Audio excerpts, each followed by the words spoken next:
Nimena official muri gahunda y'amakuru agezweho tugiye guhera mu karere ka Nyamasheke ni ku nkuru y'akababaro igira iti yimanitse nyuma y'intonganya n'umugore we bapfa umwana batabyaranye. Amaherezo Eric w'imyaka 33 wo mu mudugudu wa Gitwa akagari ka Gasovu umurenge wa Karambi akarere ka Nyamasheke yasanzwe yimanitse mu mugozi yakekwa intonganya yari yagiranye n'umugore we bapfa ko adashaka umwana w'umukobwa w'imyaka 5 umugore we yahashakanye. Umuturanyi w'umuryango wahaye amakuru Imvaho Nshya yavuze ko yemeza ko yabanye na nyakwigendera afite umwana ariko ngo mbere yo kwemera ko basezerana bari barabiganiriyeho bemeranya kurera uwo mwana. Uyu mugore yababwiye ko hakiri umukobwa yatewe inda n'umuntu atibuka ari mu mujyi wa Kigali akaba atazi aherereye ubu ngubu. Amaze kumenyana na nyakwigendera bemeranije kubana amubwira iby'uyu mwana, umugabo amwemerera kumuzana bakamurera babona kujya gusezerana babyemeranyijeho. Intonganya zavutse bari bamaranye imyaka 2 ariko bakaba batari babyarana umwana n'umwe. Bivuga ko ubwo intonganya zabaga umugore yamuhunze akajya kwa se wabo umugabo we ari naho yahamagawe abwirwa ko inzugi z'inzu yabo zose zikinze. Yarahageze bakinguye basanga umugabo amanitse mu kiziriko cy'ihene mu kumba k'ubwogero yashyizemo umwuka. Ati umugabo yabwiye umugore we ko uwo mwana atamushaka, umugore amwibutsa ko bashakanye bemeranyije kuzamurera.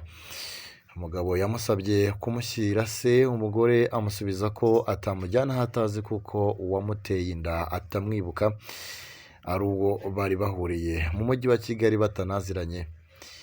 Induru zavuye aho umugore mu kuyihosha aramuhunga ajya kurara kwa se wabo w'umugabo.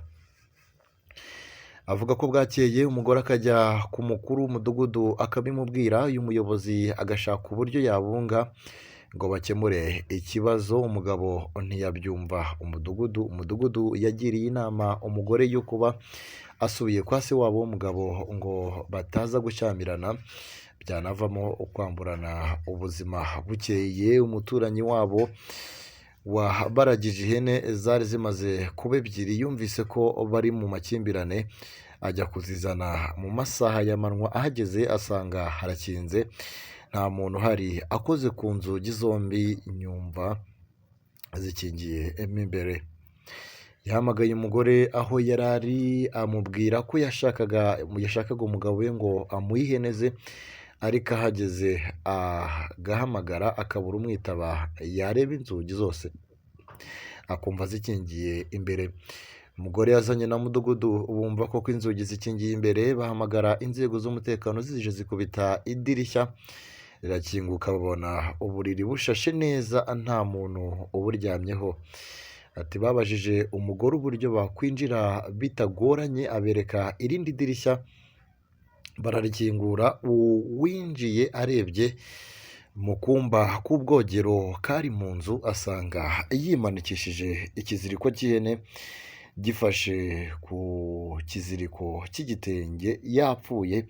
Umurambo ujyanwa mu bitaro bya Kibogora mbere yo gushyingurwa. Umunyamabanga nshingwabikorwa w'umurenge wa Karambi Habagabimfura Pascal yavuze ko bibabaje kuba umuntu yakiyambura ubuzima mu buryo nk'ubwo budahwitse. Anenga icyo cyemezo ahamya ko kigayitse cyane. Ati twasabye abaturage kwirinda gufata imyanzuro nk'iyi idahwitse yo kwiyambura ubuzima ngo nuko hari ibyo batumvikanaho n'abo babana, kuko hari ikibazo bagana ubuyobozi bukabafasha kigakemuka aho guhitamo kwiyambura ubuzima gutyo. Reka tunyarukire no kuri iyi nkuru igira iti Perezida Kagame yagize Jean Guy Africa umuyobozi mukuru wa RDB. Kuri uyu wa mbere tariki ya 13 Mutarama 2025 Perezida Paul Kagame yagize Jean Guy Afurika umuyobozi mukuru urwego rw'igihugu rushinzwe iterambere RDB, asimbuye Gatare Francis wari washyizwe kuri uwo mwanya mu Gushyingo 2023. Jean Guy Afurika yarasanzwe akora muri Banki Nyafurika y'Iterambere AFDB. Banki Nyafurika y'Iterambere ni ikigo cy'imari gihuriweho n'ibihugu byinshi, gifite icyicaro i Abidjan muri Cote d'Ivoire kuva muri Nzeri muri 2014. AFDB itera inkunga guverinoma zinyuranye zo muri Afurika ndetse n'amasosiyete yigenga ashora imari mu bihugu bigize akarere. AFDB yashinzwe mu 1964 n'Umuryango w'Ubumwe bwa Afurika, ikaba yarabanjirije Ubumwe bwa Afurika. AFDB igizwe n'inzego eshatu arizo Banki Nyafurika y'Iterambere, Ikigega Nyafurika Gitsura Amajyambere n'Ikigega cya Nigeria aricyo Nigeria Trust Fund. Intego ya AFDB ni ukurwanya ubukene no kuzamura imibereho ku mugabane wa Afurika binyuze mu guteza imbere ishoramari rya leta n'abikorera ku giti cyabo mu mishinga na gahunda zishobora kugira uruhare mu iterambere ry'ubukungu n'imibereho myiza y'akarere. Gatare Francis asimbuwe yagizwe umujyanama wihariye muri perezidanse ya Repubulika. So reka tunyarukire muri Repubulika Iharanira Demokarasi ya Kongo, naho hari inkuru igira iti Masisi ibirindiro bya M23 byaramukiye mu mvura y'amabombe. Amakuru aturuka ku nzego z'umutekano agera kuri Kivu Morning Post aravuga ko imirwano ikomeje hagati y'inyeshyamba za M23 n'ingabo za FARDC yakomereje mu duce dutandukanye two muri teritwari ya Rubero. Muri teritwari ya Masisi iyi nkuru iravuga ibirindiro bya M23 birimo gusukwaho ibibombe n'indege z'intambara mu nkengero za Ngungu nk'ahitwa Nyaboro hafi y'ishuri rya Kisimba. Ku wa gatandatu i Goma habaye inama iyobowe na guverinoma ya Kivu y'Amajyaruguru n'umujenerali w'Umurangora, umuhuzabikorwa wa Mécanisme Conjoint de Verification Renforce. Iyi nama yari igamije kuganira ku mutekano ku rwego rw'imirwano hagati ya FARDC, Wazalendo n'umutwe wa M23. Ubu buryo bwashyizweho mu rwego rw'amasezerano ya Rwanda bugamije koroshya amakimbirane no kubahiriza iyubahirizwa ry'ihagarikwa ry'imirwano hagamijwe kugarura amahoro no gushimangira icyizere hagati y'impande zihanganye. So rero reka soreze mu gihugu cy'u Burundi, aho hari inkuru y'agatangaza. Mu by'ukuri ni inkuru yasohotse mu masaha atandukanye, aho bagira bati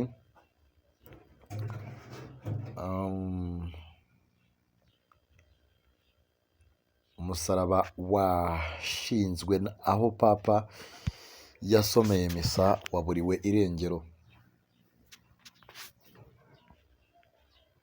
Itangazo ryashyizweho umukono na Padiri Laurent Niciteretse, umuyobozi wa seminari nkuru yitiriwe Mutagatifu Yohani Pawulo wa kabiri y'Igitega, rivuga ko umusaraba wari ku mbuga y'iyo seminari wibwe n'abagizi ba nabi. Muri iryo tangazo Padiri Laurent Niciteretse avuga ko abibye uwo musaraba kugeza ubu bataramenyekana, ndetse anasaba abakirisitu kugira uruhare mu gushakisha uwo musaraba, mu gihe anavuga ko abawibye bubahutse ikintu gitagatifu. Padiri Niciteretse yasabye abakirisitu ko bamenya ko hari abagurishije uwo musaraba ahagurishirizwa ibyuma bigomba kubimenyeshwa Padiri mukuru wa paruwasi baherereyemo. Anavuga ko abibye uwo musaraba bakoze icyaha gihanwa n'ingingo y'1339 iri mu gitabo cy'amategeko ya Kiliziya. Muri iryo tangazo abakirisitu bamenyeshejwe ko uwibye umusaraba aba yiciriyeho iteka ryo kutazabona ubuzima bw'iteka. Uwo musaraba w'icyuma wibwe wari mu mbuga yatambiriwemo igitambo cya misa ubwo Papa Pawulo wa kabiri yasuraga igihugu cy'u Burundi mu gihumbi kimwe magana cyenda mirongo icyenda, ndetse akaba wari warashinzwe nk'urwibutso rw'urugendo rwe. Nangaha dusoreje amakuru twari twabateguriye, mukomeze mugubwe neza cyane, bayi bayi.